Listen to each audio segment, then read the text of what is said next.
제자들도 이런 대답을 다 갖고 있지 않았습니다. 제자들에게 어떻게 기다리라고 말씀하시도 않았고 언제까지 기다리라고도 말하지 않았는데 그냥 기다려라고 말씀하신 거예요. 이게 굉장히 우리를 당황스럽게 만들 뿐만 아니라 우리 마음에 불편하기까지 합니다. 왜냐하면 우리는 흔히 이런 기다림이 익숙하지 않기 때문에 그래요. 특별히 친구들하고 약속하거나 어떤 약속을 잡을 때 시간을 정하고 방법을 정하고 그것을 알 수 있는 증거들을 가지고 있는데 이런 막연한 기다림에 대해서 우리는 불편합니다. 제자들은 어떻게 했을까요? 오늘 그것을 함께 좀 살펴보려고 합니다. 제자들은 과연 이 예수님의 단순히 떠나지 말고 기다리라 하는 말씀에 어떻게 반응했는지, 그리고 왜 그렇게 반응했는지를 함께 생각해 보려고 해요. 우리는 그리스도인입니다. 예수 그리스도로 말미암아 생명 얻어서 하나님 자녀된 자들이죠. 그러면 어떻게 살아야 되죠? 그 첫 번째 샘플이 바로 사도행전이라 말씀드렸는데요. 함께 좀 보도록 하겠습니다. 11절과 12절 말씀, 특별히 12절 말씀, 예수께서 올라가신 다음에 12절 말씀이 나오는데요. 여러분이 한 목소리로 한번 읽어주시겠어요? 시작. 감람원이라 하는 산으로부터 예루살렘에 돌아오니 이 산은 예루살렘에서 가까워 안식일에 가기에 알맞은 길이라. 지금 이 12절 말씀으로 우리가 뭘 알 수 있어요? 예수님이 들려 올라간 장소가 어디라고요? 감람원이라고 불리는 산, 우리가 흔히 말하는 감람산입니다. 그러니까 예수님이 맨 마지막에 제자들을 만나시고 제자들에게 말씀하시고 올려간 장소가 어디냐면 감람산이에요. 이게 우연일까요? 예수님께서 그냥 야, 대충 만나자, 여기서 만나자 이렇게 한 걸까요? 예수님 의도가 있으신 거죠. 예수님께서 의도적으로 제자들을 맨 마지막에 감람산에서 만나십니다. 그리고 감람산에서 그들에게 말씀을 전하시고 기다려라고 말씀하시고 올라가신 거죠. 그리고 그때 그 예수님의 말씀을 들었던, 그 들으면서 예수님과 함께 있었던 사람의 숫자가 최소 몇 명이냐면 120명 이상 되었다고 말하고 있습니다. 그 모인 수가 120명 되었다는 거예요. 그래서 이 감람산에서 예수님께서 이렇게 말씀하시고 올라가신 다음에 그들이 한 행동이 뭔지 아십니까? 그들이 그 감람산에 그대로 있지 않고 돌아가요. 어디로 돌아가냐면 예루살렘으로 돌아가요. 그리고 어디로 가냐면 그들이 바로 조금 전까지 머물렀던 다락방으로 들어갑니다. 여러분, 여기가 첫 번째입니다. 하나님의 인도하심을 구할 때 하나님, 저는 그리스도인으로 어떤 삶을 살아야 되죠? 어떤 걸음을 걸으면 되죠? 어디로 가면 되죠? 라고 질문할 때 첫 번째 원칙이 뭐냐면 하나님이 그 전에 인도하셨던 그곳에 있으면 됩니다. 굉장히 많은 분들이 이걸 놓쳐요. 굉장히 많은 분들이 하나님의 뜻을 구한다고 하고 특별한 장소로 가려고 합니다. 아주 특별한 일들이 일어나기를 원해요. 그런데 성경에 보면 하나님의 인도를 구하고 하나님의 명확한 지시를 알지 못할 때 거해야 되는 가장 중요한 원칙이 뭐냐면 그 전에 하나님이 인도했던 그곳에 있는 거예요. 그래서 이들이 어떻게 해요? 그들이 유하는 다락방으로 올라갔습니다. 많은 분들이 특별한 기도를 받으면, 특별한 집회에 참석하면, 특별한 어떤 강사를 만나면, 특별한 어떠한 일들이 일어나면 그게 하나님의 특별한 인도라고 믿습니다. 그렇지만 성경은 우리에게 뭐라고 말하고 있냐면 그들이 하나님의 가장 특별한 메시지를 듣고 하나님께서 친히 예수를 드리고 올라가신 장면을 보고 그들이 돌아간 장소는 그들의 일상이었어요. 그들의 일상을 살아내는 곳으로 돌아가게 되어집니다. 바로 그 부름받은 그곳으로 돌아가게 돼요. 그리고 나서 뭘 하는지 아십니까? 그리고 나서 14절입니다. 여자들과 예수의 어머니 마리아와 예수의 아우들과 더불어 어떻게 해요? 마음을 같이하여 오로지 기도에 힘쓰더라. 그들이요 다락방으로 가서 뭐 했냐면 기도에 힘썼다라고 말하고 있습니다. 예수님이 기도하라고 말씀 안 했거든요. 예수님이 기다리라고만 말했어요. 그런데 왜 이들은 기도에 힘썼죠?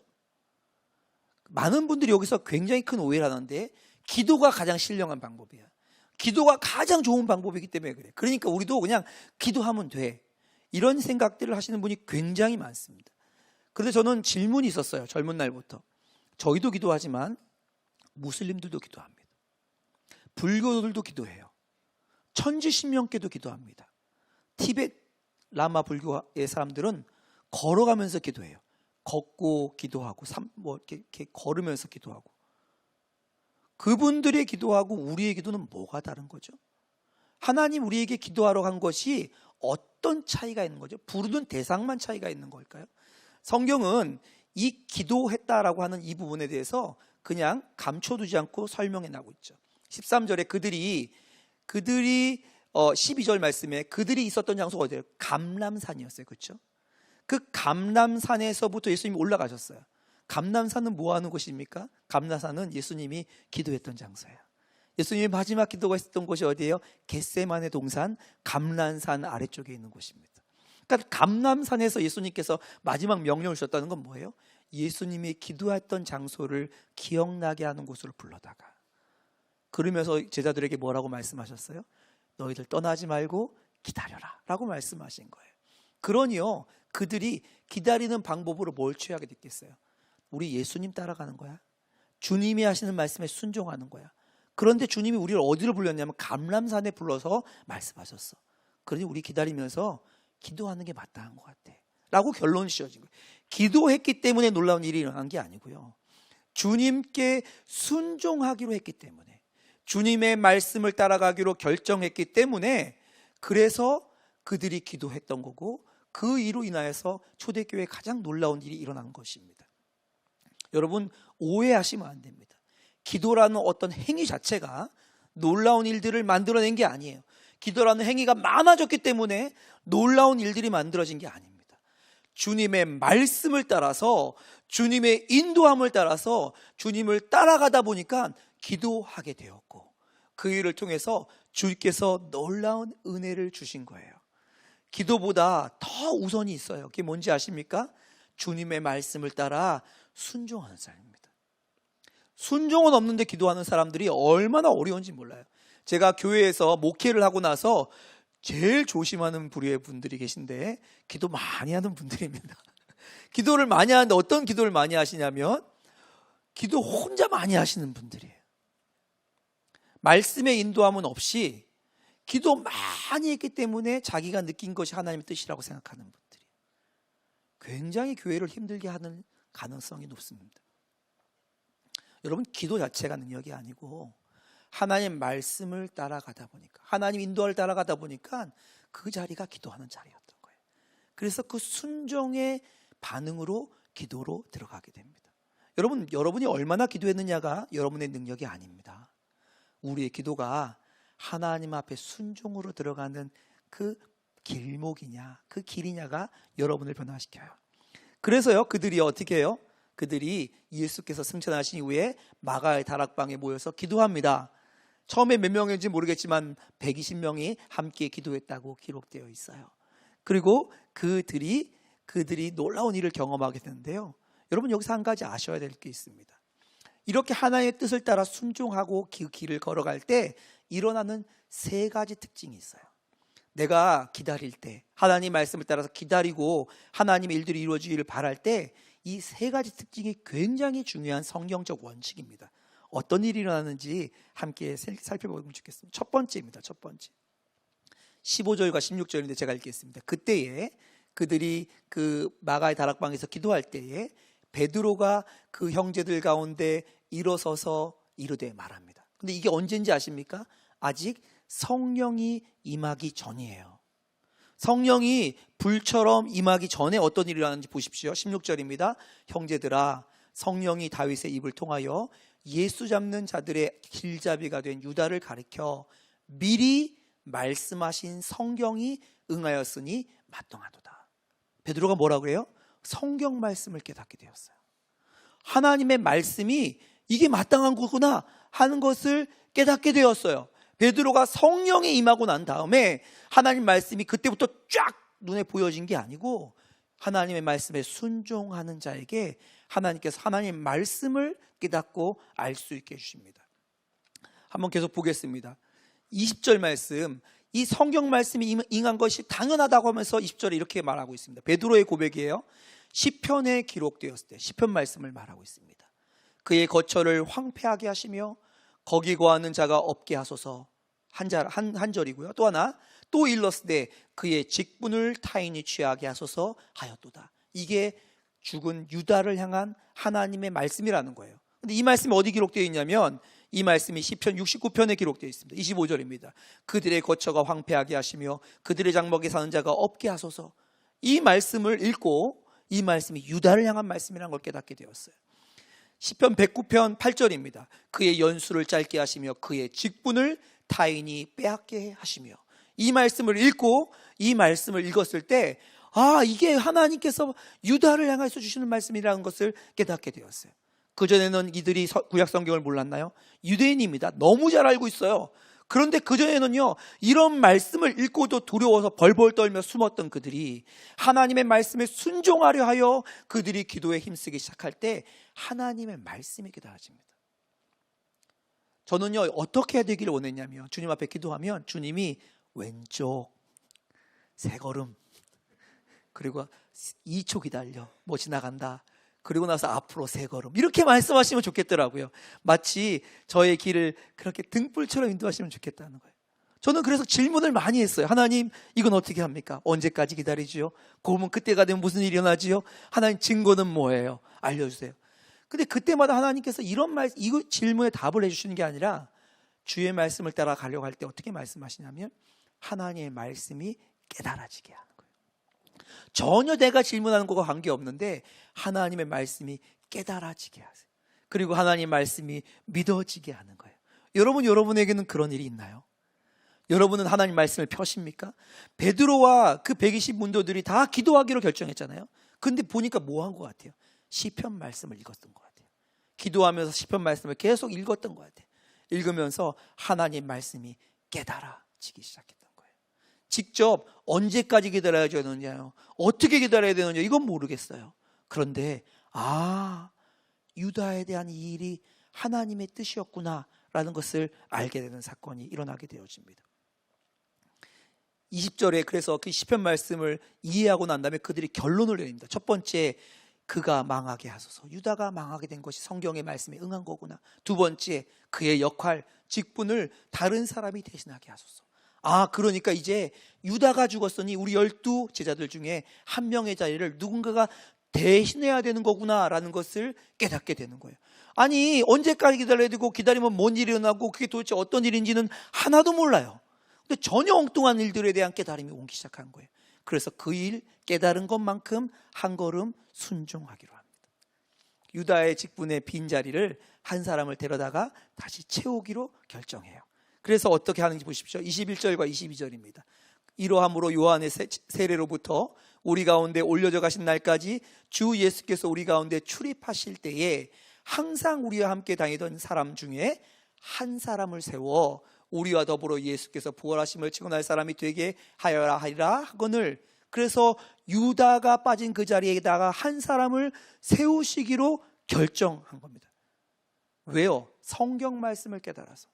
기다리면서 이런 거 할 계획이 없었어요, 사실은. 그런데 하나님의 말씀이 그들을 인도해 가시는 겁니다.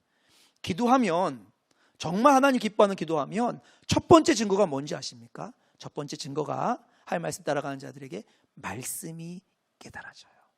말씀이 믿어져요. 말씀이 인도하시는 한 걸음을 발견하게 됩니다. 두 번째입니다. 계속 보겠습니다. 근데 한 사람을 세운다고 했을 때 그 한 사람이 어떤 사람이라고 말하는지 보십시오. 첫 번째, 항상 우리와 함께 다니던 사람입니다. 어떤 사람을 세운다고요? 항상 우리와 함께 다니던 사람. 두 번째, 우리와 더불어 예수께서 부활하심을 증언할 사람이에요. 첫 번째 조건이 뭐예요? 주님과 동행했던 사람. 두 번째, 그 주님의 동행했던 사람이 주의 부활을 목격하여 그 부활의 증인이 될 사람이 바로 제자다라고 선언하고 있는 거예요. 제자는 누구예요? 주님 따라 살아가는 사람은 특징이 뭐라고요? 하나님과 함께 동행하고 그 예수의 부활하심, 승리하심, 이기심을 보고 증명해내는 사람, 증거해내는 사람, 이 사람이 제자라는 거예요. 이게 그들이 정한 빈자리를 메꾸는 원칙입니다. 조금 전에 12명 중에 한 자리 빈자리를 메꾸는 건 성경의 깨달음 통해서 알게 되었어요. 그러니까 이제 누구를 세울지도 하나님이 누굴까요? 왼쪽 좀 뒤로 거기 그래 거기 이렇게 하실 것처럼 느껴지지만 그렇게 하지 않고요. 어떻게 그 빈자리를 메꾼지 보시기 바랍니다. 그 빈자리를 어떻게 메꾸냐면 그들 중에 어떻게 해요? 죄송합니다. 그들 중에 그 한 사람을 세우기 위해서 그 사람들을 하는데 2명을 추천합니다. 근데 보세요. 여기 이 말씀, 이들이 두 번째로 했던 말씀, 우리와 더불어 예수께서 부활하심을 증언할 사람이라고 했을 때 그 전까지는 이 사람들이 어떻게 했어요? 두려워서 벌벌 떨고 있는 사람들이었어요. 배신자였어요. 겁쟁이였어요. 근데 이제 이 사람들이 사람을 세우면서 뭐라고 합니까? 갑자기 그 사람은 예수님의 부활하심을 우리가 함께 증언할 사람이다 라고 말해요. 그 전까지는 자격 없고 주님의 나라 회복하시면 이때입니까? 그럼 우리 한 자리 뭐 하는 거 맞나요? 저희 이렇게 질문했던 사람들이 순종하는 순간에 바뀌기 시작합니다. 그래서 같이 한 사람을 세울 때 뭐라고 그래요?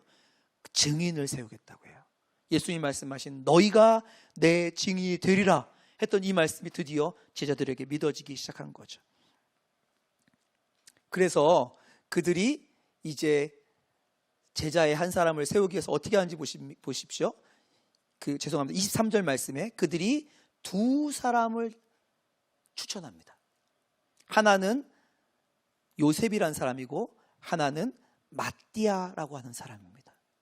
아니 왜 그전까지는 성경 말씀 읽고 이렇게 하는 게 마땅하다고 그랬는데 갑자기 사람을 세울 때는 2명을 추천할까요? 많은 사람들이 하나님께서 말씀하신다, 하나님께서 응답하신다고 할 때 신비적인 방법으로 직접으로 말씀하시는 것만 말씀하는 거라고 생각해요. 근데 성경은 그렇게 말하고 있지 않습니다. 제자들은 기준을 정했어요. 아까 전에 말했던 예수님과 함께하는 사람, 예수의 부활의 증인, 여기에 합당한 사람이 누군지를 보니까 복수의 사람이 등장합니다. 2명의 사람이 등장해요. 그래서 그 2사람을 그 기준에 맞춰서 추천하게 되는 거예요. 2사람이 누구죠? 2사람이 바로 요셉이라는 사람과 마띠아라는 사람입니다. 그리고 나서 그들이 뭐 하냐면 기도합니다. 기도. 2번째 주의 말씀을 따라가는 자들의 특징이에요. 말씀의 깨달음을 입었다면 그 이제 말씀을 붙잡고 따라가는 길에 기도하기 시작해요. 24절에 그들이 기도하여 이르되 누가 주님께서 택하신 바 되어 사도의 직분을 대신할 자인지를 보여주십시오 라고 질문합니다. 보여주십시오 질문해요. 왜 기도할까요? 이제 2명 어떤 사람이 괜찮은지 추천했어요. 그런데 뭐예요? 그 결정의 주권자가 하나님인 것을 인정하기 때문에 기도하는 거예요. 충분히 될 만한 사람 2명을 추천한 다음에 그 중에 누가 주께서 원하시는 자인지 보여주십시오. 이 말은 무슨 뜻이에요? 주님이 주권자예요. 저는 뭐라고 말씀하시는지 적게 주님께 순종할 거예요 라고 하는 일이 있는 거죠. 그렇게 해서 누가 뽑히냐면 그렇게 해서 마띠아라고 하는 사람이 제자 중에 한 명으로 뽑히게 됩니다. 근데 여러분 아시나요? 이 마띠아는요, 오늘 우리가 읽었던 사도행전 1장에 딱 2번 나옵니다.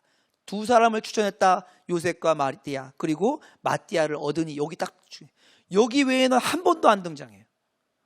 성경에 아예 언급이 없어요. 여기만 딱 등장하는 사람이에요. 아니 예수님 12제자 중에 한 명인데 왜 그래? 모르겠습니다. 근데 이 마띠아를 뽑아요. 근데 여러분 한 가지 아셔야 되는 게 있어요. 여러분 이 앞에 2명을 추천할 때 이 2명의 추천자를 한번 다시 보십시오. 이렇게 추천합니다. 2명의 추천자가 어떻게 추천하냐면 바사바라고도 하고 별명은 유스도라고 하는 요셉이 있고요. 2번째는 마띠아가 있어요. 여러분 보시기에 좀 더 누가 유력한 사람처럼 보여요? 요셉이 훨씬 유력해요. 그의 이름이 첫 번째로 등장합니다. 그리고 그의 이름에는 수식어가 막 붙어요. 뭐라 그래요? 바사바라고 하는 수식어. 안식일의 아들이라는 뜻입니다. 하나님께서 모든 걸 완성하신 다음에 안식일을 정하는데 그의 아들이라는 뜻이 이게 바사바예요. 또 그의 이름이 뭐예요? 별명이 유스도.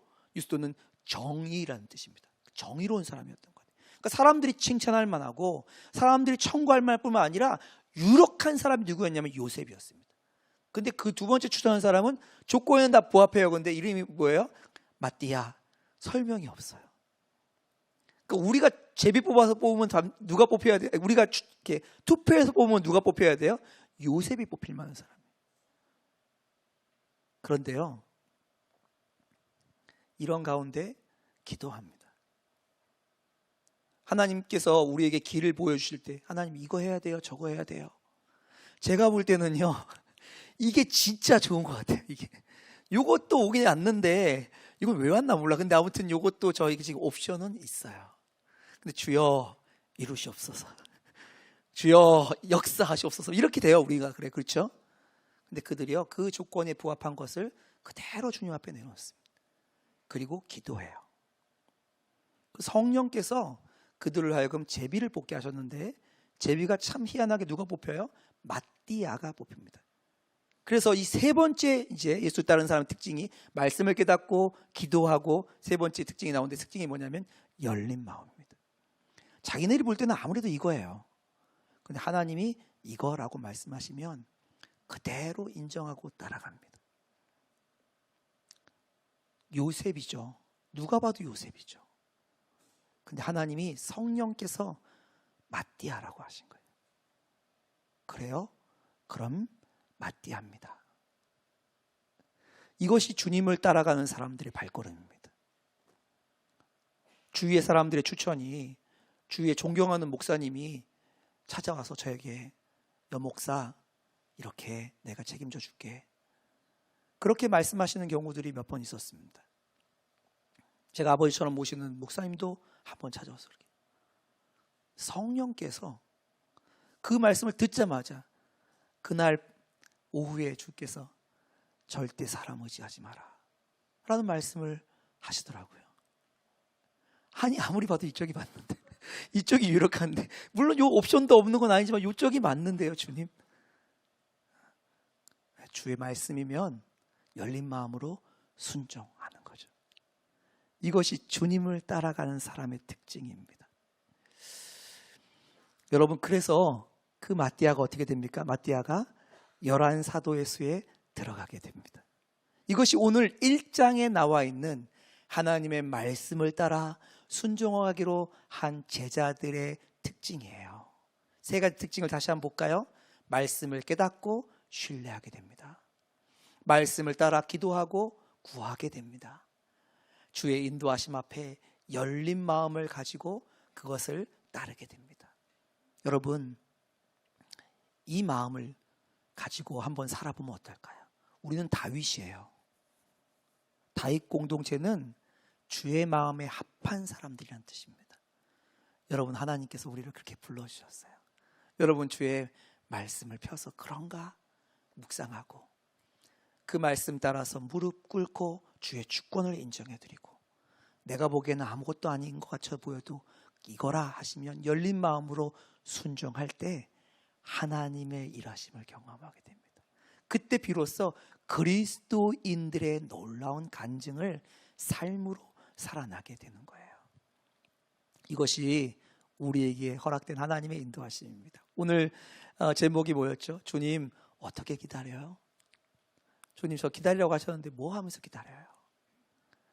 주께서 우리에게 그 답을 명확하게 언제까지 뭐 하면서라고 말씀하지 않아도 주의 말씀을 따라가는 자들에게 말씀이 믿어지고, 그 말씀을 따라 기도하게 되고, 기도한 이후에 열린 마음으로 주의 말씀을 순종하게 되는 은혜가 저와 여러분에게 넘치시기를 주의 이름으로 축복합니다.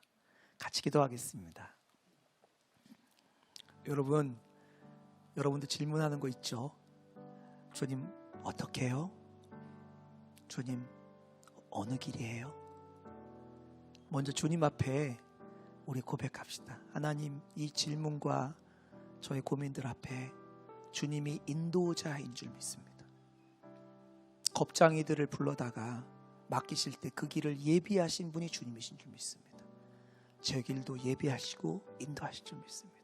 주님, 저도 그 주의 인도하심을 따라 주의 말씀에 순종하는 자의 삶을 살게 하여 주옵소서. 주의 말씀이 들리고 그 말씀이 믿어져 무릎이 꿇어지고 주님이 뭐라고 말씀하시는지 순종할 수 있는 은혜가 저에게 일어나게 해주십시오. 이번 한 주간이 그렇게 주님이 인정하시는 믿음의 걸음을 내딛는 한 주간이 되게 하여 주옵소서. 통성으로 함께 기도하도록 하겠습니다. 기도하겠습니다. 아버지 하나님, 은혜 앞에 나왔습니다. 하나님 아버지, 은혜 앞에 나왔습니다. 하나님, 우리가 희미한 것처럼 혼란스러운 것처럼 보이는 이때에 하나님, 우리의 길을 반드시 인도하시는 주님 앞에 우리의 삶을 걸고 하나님 우리의 인생을 맡겨드리며 하나님 말씀이 읽어지고 이해되고 믿어지는 은혜로 그 말씀을 따라 하나님 순종하며 무릎 꿇고 주님을 부르는 은혜로 하나님 말씀하시고 인도하시면 무엇이든지 맞다고 고백드리며 따라가는 은혜로 우리를 축복하소서. 우리의 삶에 이 주님의 뜻을 구하는 자들에게 나타나는 세 가지 특징들이 하나님 누려질 수 있도록 축복하여 주소서. 한 주간을 통하여 하나님께서 하시는 이 놀라운 은혜를 하나님 발견하고 누릴 수 있도록 도와주소서. 겁쟁이고 배반자이고 도망자였던 그들이 하나님 증인이 되어지고 할 말씀을 깨닫게 되어지고 담대하게 주님 앞에 무릎을 꿇으며 그 어떤 이해할 수 없는 상황에도 주의 뜻 앞에 순복해내는 은혜 역사가 하나님 우리에게도 동일하게 일어날 수 있도록 주여 역사하여 주옵소서. 그렇게 행하실 주님을 경배하고자. 아버지 하나님 참 고맙고 감사합니다. 사랑하는 다윗 공동체 전체 모임에 나온 모든 지체들이 한 명도 빠짐없이 주께서 우리의 삶을 그렇게 세밀하게 인도하심, 우리에게 막연한 하나님이 아니고 한 걸음 한 걸음 신실하신 하나님임을 경험해 갈 수 있도록 축복하여 주옵소서. 보이는 대로 살지 않고 주의 말씀이 깨달아지고 말씀 따라 무릎 꿇고 말씀하신 무엇이든지 기쁨으로 열린 마음으로 받아들이는 은혜가 누려질 수 있도록 축복하여 주옵소서. 예수 그리스도의 이름으로 기도하옵나이다. 아멘.